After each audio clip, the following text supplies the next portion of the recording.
C'est une entreprise d'innovation numérique dirigée vers la musique. Mais on fait aussi du coup du tout venant, on va faire du fonctionnel pour les entreprises, on va faire du jeu vidéo, on va faire un peu de tout. Je suis UX et UI designer chez Better Call Dave depuis maintenant 3 mois, sans compter le stage. Je suis en amont de la phase de développement, c'est-à-dire la conception, où je vais du coup travailler avec les clients sur leurs projets. Je vais définir des maquettes, des wireframes qu'on appelle, qui vont être la base de travail de nos développeurs. Une semaine type, c'est bosser sur différents projets, à différents stades d'avancement du projet. Donc on va avoir le stade du tout début où c'est juste un peu flou, on va chercher des références, on va chercher comment on va pouvoir faire certaines choses, jusqu'à la fin du projet, des boutons à refaire, des nouvelles couleurs, ajuster un peu les écrans pour voir si ça passe niveau proportion.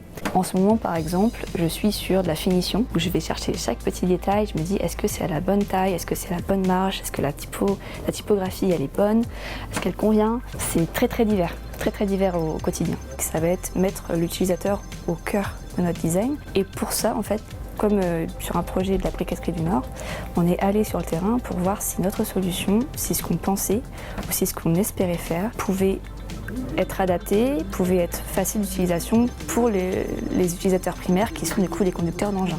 Ensuite, grâce à ces données-là qu'on a récoltées sur le terrain, donc que ce soit des données d'observation, des questionnaires, des interviews, on va d'abord faire un premier jet des maquettes, voir si niveau fonctionnel ça passe, on teste, on met à l'épreuve, on revient, on voit ce qui ne va pas, puis on itère, et jusqu'à avoir la solution parfaite. Donc il faut être curieux, il faut avoir à cœur de faire le mieux possible pour les utilisateurs, avec les contraintes qui vous sont données. Se remettre en question, c'est-à-dire qu'on n'a pas la voix de la raison. Pour être un bon UX designer, il faut être très empathique, il faut savoir se mettre à la place d'eux.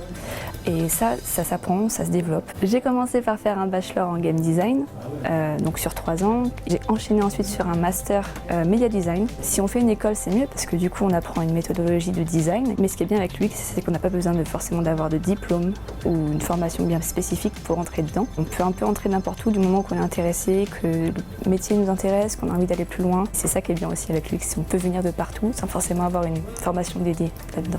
Pour l'instant, c'est rester ici le temps de me faire la patte pendant 3 à 5 ans, voir jusqu'où ça peut me mener. Et ensuite, embrayer sur une carrière du coup de facilitatrice. Organiser des ateliers avec des entreprises qui ont des problèmes par rapport à leur design, qui ont des problèmes par rapport à leur chaîne de production ou à leurs produits, et les aider à ne plus avoir de problème. Le domaine commence à se féminiser, mais c'est très faible, c'est très lent, parce que justement, on a ces préjugés que le jeu vidéo, le développement digital, c'est un domaine d'hommes, alors que pas du tout.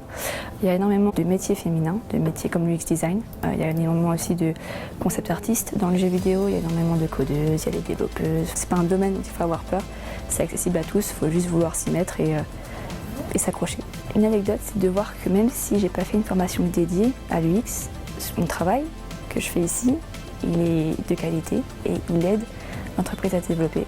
Il nous aide à remporter des dossiers, il nous aide à construire une relation de confiance avec aussi nos clients. Et ça, c'est extrêmement valorisant, sachant que je pars à la base juste d'un point d'intérêt.